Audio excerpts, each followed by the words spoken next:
من اكتر المشاكل اللي بتبقى متعبه انا بالنسبه لي شخصيا مع الاطفال هو الطفل العنيد اللي دماغه ناشفه، اللي مجرد ما اقول له على حاجه لا دي لا يبقى خلاص الدنيا قامت ما قعدتش، هي هتبقى ايوه يعني ايه.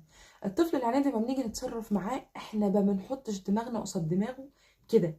ليه؟ لان هو طفل. فانت بالنسبه لك انت ممكن تزهقي بعد ثانيه اتنين تلاته، بعد نص ساعه هو هيفضل يزن تلات اربع ساعات وهينشف دماغه قصادك حتى لو مديتي ايدك عليه، ودي حاجه انا ما برجحهاش وما بوافقش عليها. يا جماعه حد يجيب ماشي عشان احنا نمسك البت دي.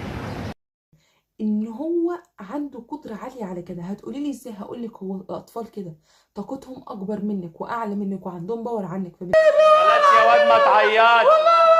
فبالذات يفضل يعند. فاحنا بنعمل ايه؟ الطفل العنيد احنا ما بنعندوش، الطفل العنيد احنا بنيجي معاه كده لحد ما بتبقى كده. ازاي يعني؟ هو بيقول على حاجه لا، ببدا افهمه انا بقول له عليها لا ليه، ببدا اشرح له واوضح له ان انا قلت لك على دي لا كذا.